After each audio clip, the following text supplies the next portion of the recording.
Imagine esto. Usted va manejando por la México-Querétaro, esa carretera 57 que todos hemos cruzado 1000 veces, quizás camino al trabajo, quizás de vacaciones, quizás nada más de paso, y no se da cuenta de que está pisando, casi en línea recta, la ruta más importante que existió jamás en el territorio que hoy es México. No la más bonita, no la más cómoda, la más importante.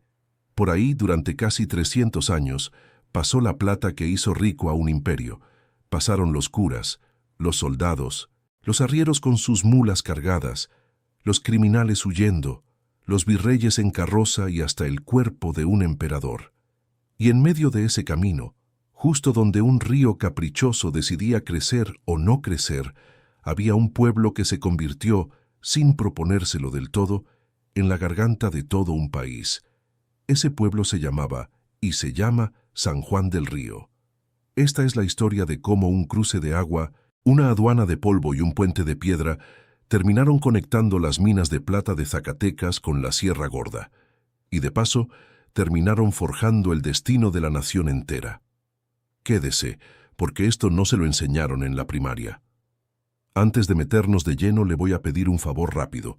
Si usted es de los que disfruta conocer la historia real de este país, la que no sale en los libros de texto, suscríbase al canal y déjele like a este video.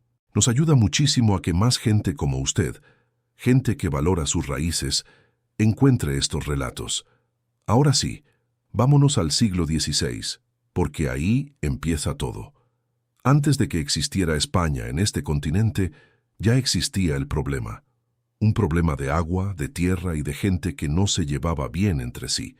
Para entender por qué San Juan del Río se volvió tan importante, primero hay que entender por qué ese pedazo de valle, a mitad de la nada, era un dolor de cabeza para cualquiera que quisiera cruzarlo. Mucho antes de que llegaran los españoles, en ese valle ya vivían los otomíes. Se habían asentado alrededor de un cerro al que llamaban Techimacit, en la cañada que formaba el lecho de un río correntoso, y a su asentamiento le pusieron un nombre que hoy casi nadie recuerda: Ixtachichimecapan, que quiere decir tierra de chichimecas blancos. Su líder, un cacique llamado Mexichi, sería bautizado más tarde con un nombre cristiano que terminaría dándole identidad a todo el lugar: Juan. El 24 de junio de 1531, día de San Juan Bautista, los franciscanos fundaron ahí una villa de indios. La llamaron San Juan, y como estaba a orillas de un río caudaloso, le agregaron del río. Así de simple, así de directo. Pero detrás de ese nombre sencillo había una decisión estratégica que cambiaría la historia novohispana. Ese punto, ese cruce de agua, era el único lugar práctico para vadear el río y entrar de lleno a lo que después se conocería como tierra adentro, el norte salvaje, el territorio chichimeca, indómito, donde todavía no mandaba ni el virrey ni nadie. Hernán Pérez Bocanegra y Córdoba fue uno de los hombres asociados con la fundación formal del asentamiento español ahí, en ese cruce donde el valle se abre hacia el Bajío. Y desde el primer momento, los frailes franciscanos trazaron las calles principales pensando en una sola cosa: que por ahí iba a pasar todo. Todo lo que entrara y todo lo que saliera del norte minero. Porque aquí viene lo que pocos saben. Cuando se descubrieron las vetas de plata de Zacatecas en 1546, y poco después las de Sierra Gorda, en lo que hoy es Querétaro, el problema dejó de ser nada más cruzar un río. El problema se convirtió en cómo sacar toneladas de plata desde el corazón del territorio chichimeca hasta los puertos y hasta la Ciudad de México sin que se las robaran, sin que se perdieran en el desierto y sin que los pueblos del norte, que no estaban nada contentos con la invasión, les cayeran encima a los cargamentos. San Juan del Río quedaba, literalmente, en el único cuello de botella geográfico razonable para resolver ese problema. Por eso, desde mediados del siglo XVII, a este lugar se le empezó a llamar con un apodo que lo dice todo: garganta de tierra adentro. Como una garganta humana, por ahí tenía que pasar absolutamente todo lo que alimentaba al cuerpo entero del virreinato. Pero ser la garganta de un imperio tiene un precio, Y ese precio, en San Juan del Río, se cobraba cada vez que llovía. Lo que viene a continuación es una historia que parece sacada de una pesadilla burocrática, la de un río que, sin querer, se convirtió en el peor enemigo del comercio novohispano. Usted ha de pensar que lo que detenía el comercio colonial eran los asaltantes, los chichimecas o las distancias eternas. Y sí, algo de eso había, pero el enemigo número uno de los arrieros que cruzaban San Juan del Río durante más de un siglo fue mucho más sencillo y mucho más terco: la crecida del río. Imagínese la escena. Usted es un arriero, lleva semanas en el camino, sus mulas cargan mercancía, aguardiente, herramientas, telas, todo lo necesario para sostener a las poblaciones mineras del norte. Llega a San Juan del Río y se encuentra con que el río viene crecido. No hay puente, no hay forma segura de cruzar, y no le queda otra que quedarse ahí parado, gastando dinero en posada y comida, esperando a que el agua baje. A veces eran días, a veces eran semanas. Los dueños de las recuas de mulas se quejaban amargamente. Los comerciantes perdían tiempo y dinero. Y el negocio, que dependía de que la plata y las mercancías circularan sin parar, se atoraba justo en ese punto, una y otra vez, cada temporada de lluvias. El problema llegó tan alto que el propio gobierno virreinal tuvo que meter las manos. Cuando gobernaba la Nueva España don Francisco Fernández de la Cueva, duque de Alburquerque, se tomó en serio este obstáculo que llevaba generaciones, frenando el tráfico comercial más importante del virreinato. La solución, después de años de parches y vados improvisados, fue construir algo permanente, un puente de piedra digno de la importancia del cruce. Esa obra, conocida hoy como el Puente de la Historia o Puente de Piedra, se terminó en 1711. Piénselo. Casi 2 siglos después de la fundación del pueblo, todavía se estaba resolviendo el problema original. Ese puente, ubicado sobre lo que hoy es la avenida Benito Juárez Poniente, frente al Panteón Municipal, sigue de pie hasta nuestros días. Por ahí, durante el virreinato, no solamente cruzaba mercancía, cruzaba la autoridad misma del rey, representada en cada carga que pagaba sus impuestos antes de seguir su camino. Porque además de ser un vado complicado, San Juan del Río se convirtió en aduana. Ahí se cobraban las alcabalas, esos impuestos que gravaban toda clase de mercancías que entraban o salían rumbo al norte.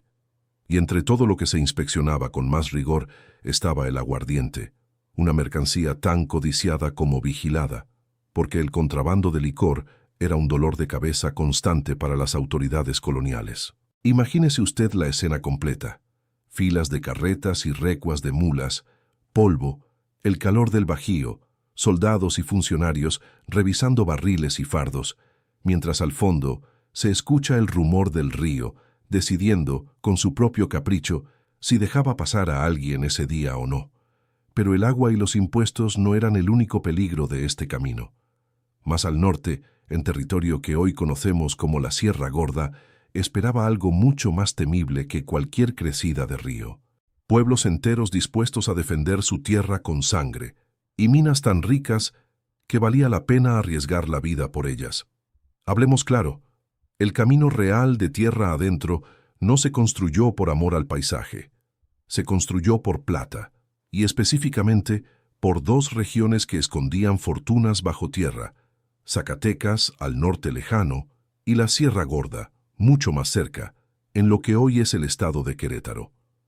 Cuando los españoles encontraron plata en Zacatecas a mediados del siglo XVI, el territorio entre la Ciudad de México y esas minas todavía era en gran medida tierra de nadie. O mejor dicho, tierra chichimeca, un mosaico de pueblos guerreros, pames, guamares, zacatecos, entre otros, que no tenían ninguna intención de dejar pasar tranquilamente a los españoles por sus territorios de caza y subsistencia. Así nació lo que los historiadores llaman la Guerra Chichimeca, uno de los conflictos más largos y costosos de toda la época colonial, que se extendió por más de 4 décadas. Cada carga de plata que salía de Zacatecas tenía que cruzar, literalmente, un campo de batalla permanente. Los asaltos a las recuas eran constantes. Las caravanas necesitaban escolta armada. Y cada presidio, Cada punto fortificado a lo largo del camino existía por una sola razón: proteger el flujo de metal precioso que sostenía a toda la economía del Imperio español. La Sierra Gorda, esa cadena montañosa, escarpada y misteriosa que se eleva al oriente y norte de Querétaro, era distinta pero igual de codiciada. Sus minas, más pequeñas que las de Zacatecas, pero igual de valiosas para la economía regional, alimentaban un comercio constante de plata, mercurio para el procesamiento del metal y mano de obra que circulaba entre los reales de minas y los centros de abasto del Bajío. San Juan del Río quedaba justo en el punto donde estas dos corrientes de riqueza, la de Zacatecas, lejana y monumental, y la de Sierra Gorda, cercana y constante, confluían antes de seguir su camino hacia el sur, hacia la Ciudad de México, o se redistribuían hacia otros puntos del virreinato. No era casualidad que aquí se instalara la aduana, ni que aquí se cobraran las alcabalas con tanto rigor. Por este cuello de botella pasaba literalmente la riqueza que sostenía al Imperio español en América. Pensemos en la escala del asunto. El camino real de tierra adentro completo tenía una extensión de 2.600 kilómetros, desde la Ciudad de México hasta Santa Fe, en lo que hoy es Nuevo México, Estados Unidos. Un recorrido que en su totalidad tomaba alrededor de 6 meses. Atravesaba lo que hoy son los estados de México, Hidalgo, Querétaro, Jalisco, Guanajuato, Aguascalientes, Zacatecas, San Luis Potosí, Coahuila, Durango y Chihuahua, antes de cruzar la frontera actual. Y de todo ese trayecto descomunal, San Juan del Río era de los primeros tramos serios, de los puntos donde el viajero o el comerciante sabía que estaba dejando atrás la tierra adentro, segura del centro, y entrando a territorio donde había que andarse con cuidado. No es exageración decir que sin este cruce, sin esta garganta, la riqueza minera de Zacatecas y de la Sierra Gorda jamás habría llegado de forma confiable a los mercados, a las arcas reales, ni a los puertos desde donde zarpaba rumbo a España. El imperio entero, en cierto sentido, dependía de que este vado funcionara. Y aquí es donde la historia da un giro que pocos esperan, porque San Juan del Río no se quedó nada más como punto de paso silencioso de mercancías. Con el tiempo, se convirtió en escenario de algunos de los momentos más decisivos de la historia política de México. Sí, ese mismo polvoriento cruce de caminos terminó siendo testigo de la proclamación de la independencia nacional. Vamos a saltar casi 3 siglos hacia adelante. El virreinato agoniza. La guerra de independencia ha desangrado al país durante 11 años. Y el destino de la nación está a punto de decidirse. Y una vez más, sin que sea coincidencia, San Juan del Río está justo en el centro del huracán. Durante la guerra de independencia, este pueblo, que llevaba siglos siendo punto de tránsito comercial, se convirtió también en bastión de la causa insurgente. Su posición estratégica, la misma que lo había hecho valioso para el comercio colonial, lo hacía igual de valioso para el control militar y político del territorio. En 1821, justo en la plaza de San Juan Bautista, se proclamó la independencia nacional. Imagínese ese momento, la misma plaza donde durante 290 años habían pasado las carretas cargadas de plata camino al sur, donde se habían cobrado alcabalas y se habían inspeccionado barriles de aguardiente. Se convertía ahora en el escenario donde se anunciaba el fin de 3 siglos de dominio español. Y aquí hay un dato que conecta perfectamente con el resto de esta historia. En junio de 1821, Agustín de Iturbide, en su trayecto hacia Querétaro, se hospedó en una de las casonas más imponentes de San Juan del Río, la Casa Díaz González Campa, también conocida como la Casa de Esteban Díaz González y de la Campana. Esta mansión, de fachada labrada en cantera, había sido construida por un militar español que llegó a poseer casi una cuarta parte del Valle de San Juan. Su construcción había comenzado en 1809 y terminado a finales de 1810, justo cuando estallaba el movimiento insurgente. Esa misma casa, que durante la colonia y el siglo XIX sirvió de parada para diligencias, fue testigo del paso del hombre que consumaría la independencia. El camino que durante siglos había llevado plata hacia el sur ahora llevaba algo distinto. el peso de una nación que estaba a punto de nacer. Y San Juan del Río, como había hecho desde 1531, seguía cumpliendo su función original: ser el cruce obligado, el punto donde no se podía evitar pasar si uno quería moverse entre el centro del país y el norte. Pero la historia de este pueblo no terminó con la independencia. El siglo XIX traería más capítulos, más personajes ilustres cruzando ese mismo puente de piedra, ese mismo camino que un día llevó plata y ahora llevaba el destino político de todo un país. Porque por San Juan del Río no solo pasó Iturbide, por ahí también caminaron, en momentos completamente distintos de la historia nacional, un emperador europeo que vino a imponerse por la fuerza y un presidente indígena que defendió la República hasta el final. Dos hombres, dos visiones opuestas de México, cruzando el mismo punto exacto del mapa.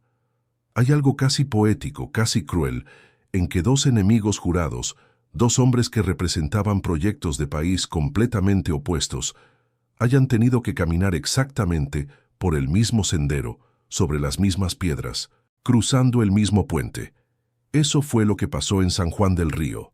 Durante el Segundo Imperio Mexicano, Maximiliano de Habsburgo, el archiduque austriaco que llegó a México convencido de que podía gobernar como emperador con el respaldo de Napoleón III, recorrió este territorio en distintas ocasiones. Su destino final, como todos sabemos, fue Querétaro, la ciudad vecina a San Juan del Río, donde sería fusilado en el Cerro de las Campanas en 1867. Y del otro lado de esa misma guerra, Benito Juárez, el presidente que nunca dejó de considerarse el legítimo gobernante de México, mientras defendía la República desde distintos puntos del territorio, también cruzó por estas tierras. El hombre que encarnó la resistencia republicana y el hombre que encarnó la imposición imperial, ambos, en algún momento de sus trayectorias, pisaron el mismo suelo de San Juan del Río. A esto hay que sumarle otro nombre menos conocido, pero igual de relevante para la historia cultural del país: Guillermo Prieto, el célebre escritor, periodista y político liberal mexicano, también pasó por aquí. Su presencia recuerda que este no era solamente un cruce militar o comercial, sino también un punto de tránsito intelectual, por donde circulaban ideas, noticias y la conversación política de todo el siglo XIX. Y luego llegó la Revolución. Las tropas revolucionarias, en su momento, también atravesaron este territorio, continuando una tradición que llevaba 400 años, la de que ningún movimiento militar o político de relevancia en el centro del país podía ignorar este cruce. Quien controlaba San Juan del Río, en algún sentido, controlaba una pieza clave del tablero entre el centro y el norte de México. Piense en la cantidad de capas de historia que se acumulan sobre el mismo terreno. Primero los otomíes y su poblado de Ixtachichimecapan, luego los frailes franciscanos trazando calles, luego los arrieros y comerciantes cruzando el vado, luego los insurgentes y la proclamación de independencia, luego un emperador y un presidente caminando por el mismo sendero en bandos opuestos, luego las tropas revolucionarias. Todo sobre el mismo punto geográfico. Todo, porque ahí estaba la garganta obligada del país. Pero todas las gargantas, tarde o temprano, cambian de forma.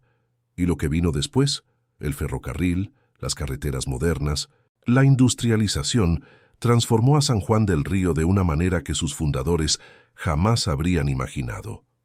Lo que parecía el fin de su época dorada terminó siendo en realidad el inicio de un nuevo capítulo igual de importante. Uno pensaría que cuando llegó el ferrocarril y después las carreteras modernas, San Juan del Río perdería su razón de ser.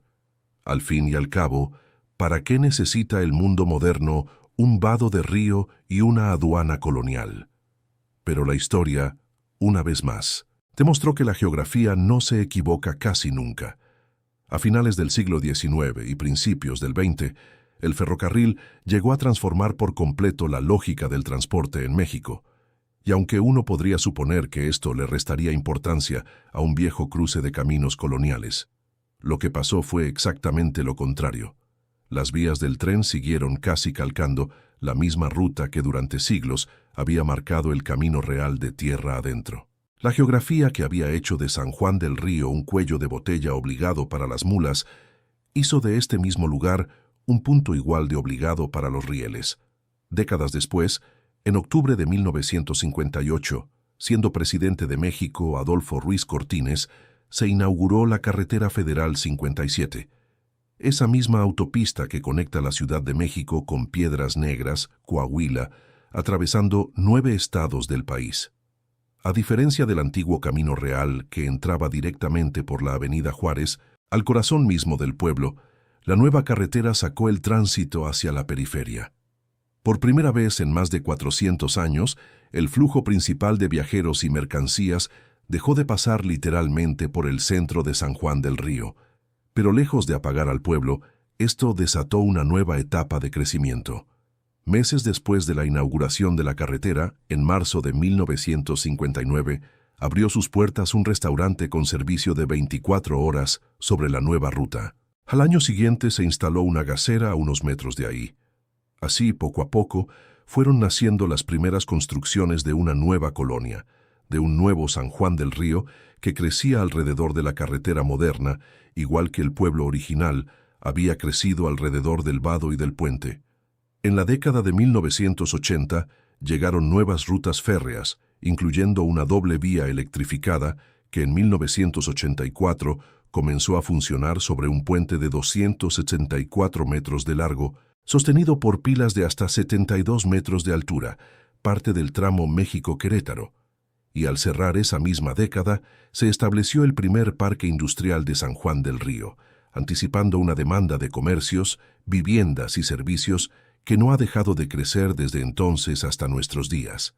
Hoy, San Juan del Río es la segunda ciudad más poblada del estado de Querétaro, un importante enclave industrial cercano a la capital queretana, con un número creciente de atractivos turísticos. Muchos de sus hoteles funcionan dentro de antiguas haciendas coloniales. Esas mismas haciendas que en su momento sirvieron de mesón y refugio a los viajeros del Camino Real, como la Hacienda La Venta, que data de 1585 y que originalmente fue concebida precisamente para hospedar a los transeúntes de la ruta colonial. El pueblo también es hoy en día uno de los grandes productores de ópalo del país, con minas históricas en los límites con el municipio vecino de Tequisquiapan, y conserva, casi intacto, su trazado colonial. El puente de la historia sigue cruzando el río San Juan. El Portal del Diezmo, antiguo punto de recaudación de impuestos eclesiásticos, sigue siendo el centro cultural más importante de la ciudad, y la parroquia de San Juan Bautista, cuya construcción se remonta a finales del siglo XVII, sigue presidiendo la plaza principal.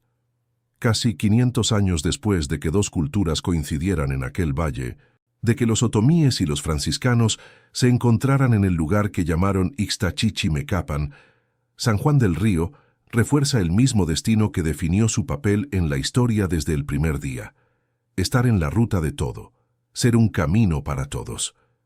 Y como si la historia quisiera dejar constancia oficial de toda esta importancia, en años recientes llegó un reconocimiento que pocos pueblos mexicanos pueden presumir, algo que convirtió a este antiguo cruce de mulas en patrimonio de toda la humanidad. En 2010, casi 500 años después de que se fundara este pueblo, el mundo entero, a través de la UNESCO, terminó por reconocer algo que los arrieros, los virreyes y los insurgentes ya sabían desde hacía siglos: que este camino y este cruce en particular eran piezas fundamentales de la historia del continente americano. El Camino Real de Tierra Adentro fue declarado Patrimonio de la Humanidad por la UNESCO el 1 de agosto de 2010. La declaratoria reconoce una ruta de 2.600 kilómetros, de los cuales 1.400 quedaron formalmente inscritos ante la organización internacional, ya que el resto del trayecto se encuentra en territorio de Estados Unidos, más allá del río Bravo, llegando hasta Santa Fe y Taos, en Nuevo México. Esta ruta histórica, conocida también como Ruta de la Plata, está conformada en total por 67 sitios a lo largo de su extensión, de los cuales solamente 5 fueron considerados de valor universal excepcional por la UNESCO. Y dentro de ese selecto grupo Dentro del estado de Querétaro se reconocieron 4 lugares: el centro histórico de la ciudad de San Juan del Río, la antigua hacienda de Chichimequillas, la capilla de la antigua hacienda de Buenavista y el centro histórico de la ciudad de Santiago de Querétaro. En San Juan del Río específicamente, se registraron 3.101.91 hectáreas consideradas zona núcleo, es decir, el área exacta donde se desarrolla el trayecto histórico del camino, además de 268.057.2 hectáreas correspondientes a zona de amortiguamiento y cuidado. Cifras que, traducidas al lenguaje sencillo, significan que prácticamente todo el corazón histórico de la ciudad, sus calles, su puente, su portal, su plaza, quedó bajo resguardo internacional como testimonio vivo de lo que fue el comercio colonial de La Plata. El programa de conservación de este camino arrancó desde 1994, cuando el Instituto Nacional de Antropología e Historia de México y el National Park Service de Estados Unidos decidieron colaborar para preservar este patrimonio compartido entre ambos países. Una colaboración que tiene sentido pleno. Al fin y al cabo, el camino jamás respetó las fronteras que existen hoy, porque cuando se trazó, esas fronteras todavía no existían. Aunque su origen y su función estuvieron profundamente ligados a la minería, el camino real de tierra adentro terminó propiciando algo mucho más amplio: el establecimiento de vínculos sociales, culturales y religiosos entre los españoles y los distintos grupos indígenas a lo largo de toda su extensión.